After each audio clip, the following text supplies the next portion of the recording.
Oi, gente. A nossa aula de hoje vai ser sobre correção dos exercícios no livro que eu já passei.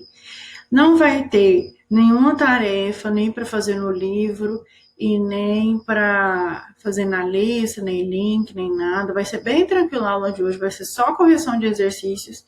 Eu espero que vocês façam a correção direitinho aí no livro de vocês, tá bom? Primeiramente, página 349. A pergunta é a seguinte: de acordo com o mapa que está aí no livro, qual a fronteira brasileira mais extensa, a terrestre ou a marítima? A resposta é a fronteira terrestre, porque a fronteira marítima do Brasil quase não existe, porque o Brasil é banhado pelo Oceano Atlântico e o próximo continente que vai ter próximas terras vão ser só o continente africano, tá bom? Então a resposta é a fronteira terrestre. Número 2. Com qual dos países o Brasil possui maior extensão de fronteira? E qual que é o menor?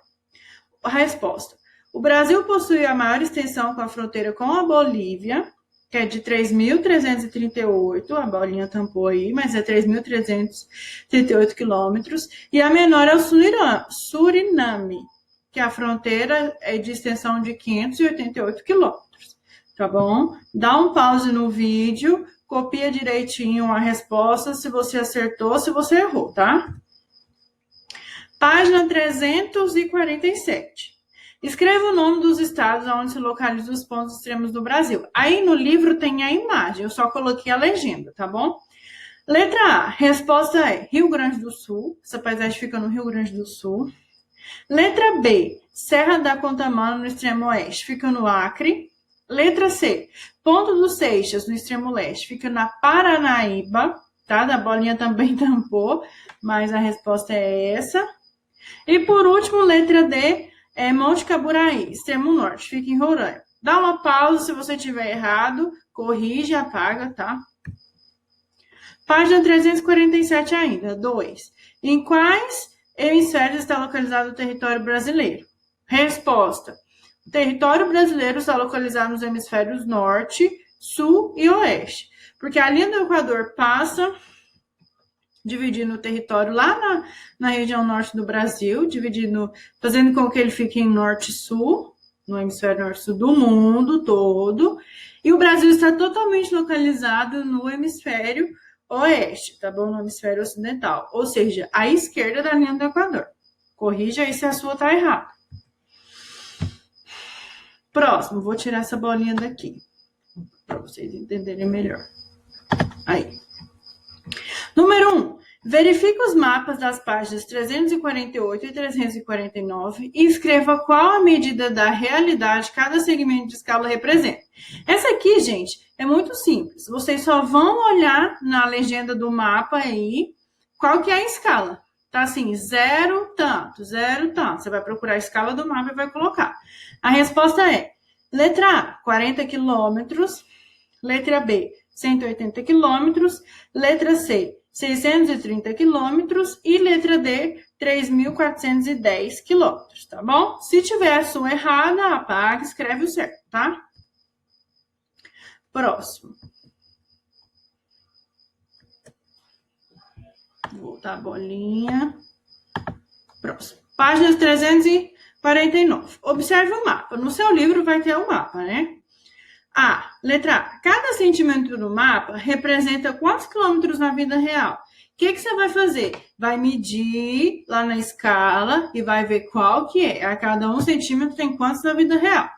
Aí no mapa a resposta é: a cada centímetro representa 180 quilômetros da vida real, tá bom?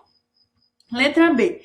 Qual a distância real entre os municípios? Aí esse aqui você tem que fazer um cálculo. Você vai pegar a régua e vai medir Belém e Afuá. Aí você vai pegar os centímetros que der e multiplicar pela legenda da escala, por 180, né? Então tá. Belém e Afuá, a resposta é 252 quilômetros. Santarém e Tucuruí, 540 quilômetros. Bragança e Santana do Araguaia, 954 quilômetros. Se o seu está errado, o que você tem que fazer? Pegar a borracha, apagar, fazer o certo.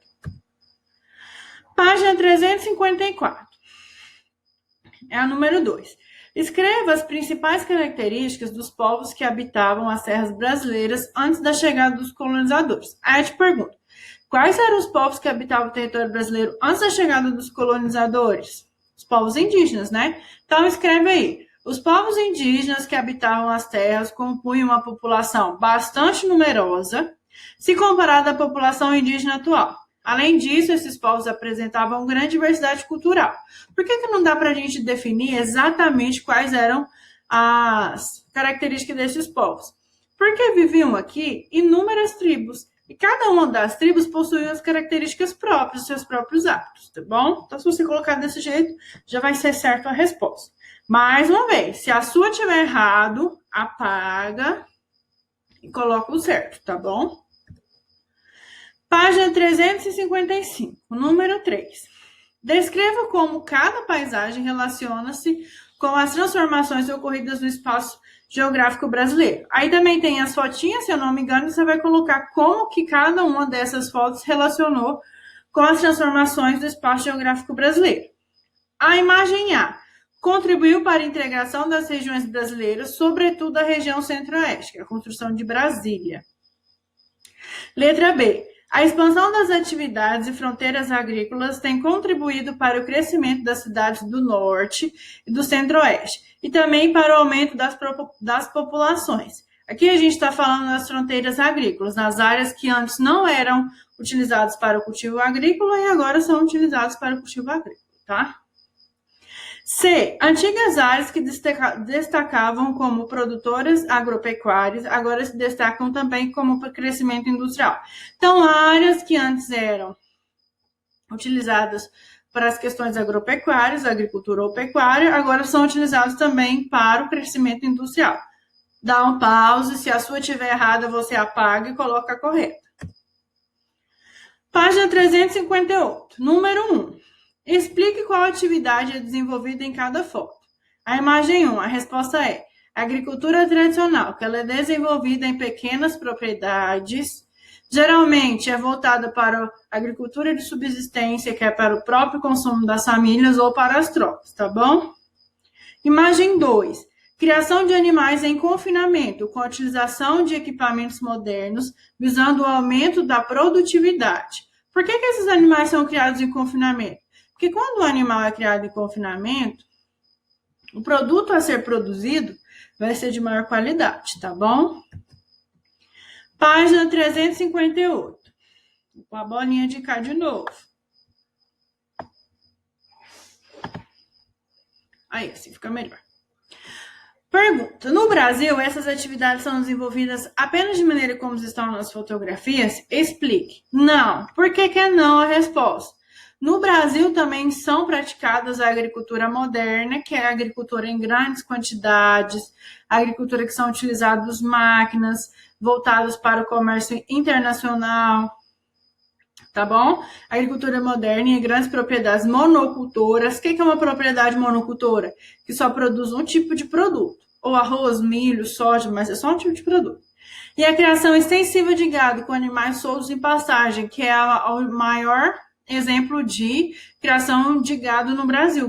O gado no Brasil é praticamente gado bovino, praticamente todo criado solto, tá? Número 2. O Brasil é o maior produtor de quais gêneros agrícolas? Resposta. Os agrícolas são café, cana-de-açúcar e laranja. E na pecuária, a criação de gado bovino. Tudo bem? Vamos voltar a bolinha para o seu devido lugar.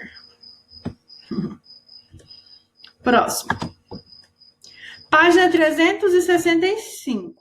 Preencha a cruzadinha. Aí eu só coloquei as palavras aqui, tá? Ferro, látex, castanha, petróleo, açaí, peixe, madeira, sal, palmito e ouro. Se você tiver errado algum ou tiver alguma dúvida em alguma, apaga e coloca o certo. 2. Em relação ao município em que você vive. Essa resposta ela é um pouco pessoal, mas como eu vivo no mesmo município que vocês, então eu respondi, tá? Há muitas indústrias? Sim, no nosso estado tem inúmeros tipos de indústrias, ok? Então a resposta é sim. B. Cite o nome de 2 indústrias. Eu coloquei 2, mas se vocês tiverem colocado outras indústrias diferentes, não tem problema. Coloquei a indústria da Coca-Cola, que produz refrigerante, Não só refrigerante, mas produz suco, água de coco também. E a Mabel também, que produz bolachas e biscoitos, tá bom? Página 366, número 3. Qual via de transporte é predominante no Brasil? Resposta: as rodovias são predominantes, porque o governo, com o intuito de promover a integração nacional, começou a investir na infraestrutura de estradas e abertura de novas rodovias. Lembra na aula passada que eu falei isso para vocês? Que para integralizar todas as regiões do Brasil, o governo construiu algumas rodovias que ligassem uma região na outra. Exemplo, a Belém-Brasília, a Transamazônica, um monte de rodovias que ligam umas regiões às outras. Isso fez com que as rodovias seja a atividade predominante no Brasil, tá bom? Número 3. Observe a imagem. Tem uma imagem de um asfalto. Como você avalia as condições da rodovia mostrada? Um péssimo estado de condições, né, gente? Com asfalto bastante danificado e cheio de buracos. É isso que está escrito aqui, tá? Então, se você está com dúvida, você pausa o vídeo, apaga e escreve o certo, tá bom? Letra B. De forma geral, essa imagem retrata as rodovias brasileiras? Com certeza, né? Sim. Grande parte das rodovias brasileiras encontra-se em condições precárias. Letra C. Descreva as condições de vida das rodovias do município em que você vive. Gente, é o seguinte. De modo geral, os trechos asfálticos, isso é uma pergunta pessoal também. Mas, como a gente vive no mesmo município, eu também respondi, tá bom?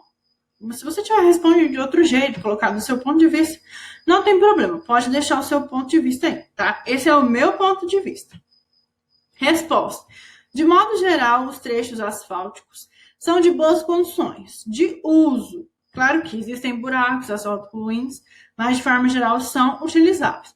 Por que eu coloquei essa resposta como meu ponto de vista? Porque tem outras rodovias no Brasil, tem outras rodovias em outros estados, que às vezes elas nem são asfaltadas. Então, as nossas rodovias, elas não são de ótima qualidade, mas são de boas condições de uso, tá bom? Página 367. Número 1. O território brasileiro está... essa aqui é para você completar aquela página que é um monte de quadradinho, você tem que completar com as palavras. Então, eu coloquei o início e o fim para você saber onde que você vai colocar, tá? Essas palavras que estão em maiúsculo, caixa alta e em negrito é a resposta, tudo bem? Então, olha só. O território brasileiro está a oeste e no hemisfério ocidental. Próxima. Resposta. Exceto Chile e Equador a resposta. 3. A escala informa a proporção, etc. 4. Pela construção de Brasília, resposta. 5. Basicamente por rodovias, etc. Bem menor por ferrovias e hidrovias.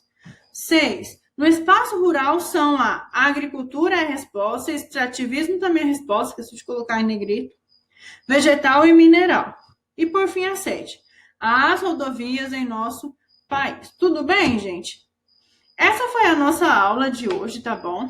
Espero que vocês tenham feito a correção dos exercícios, assim como eu pedi. Só vai ter essa tarefinha aí, porque na próxima aula a gente vai ver sobre as relações entre o campo e a cidade, tá bom? Espero que vocês tenham entendido e tenham feito a correção. Beijinho!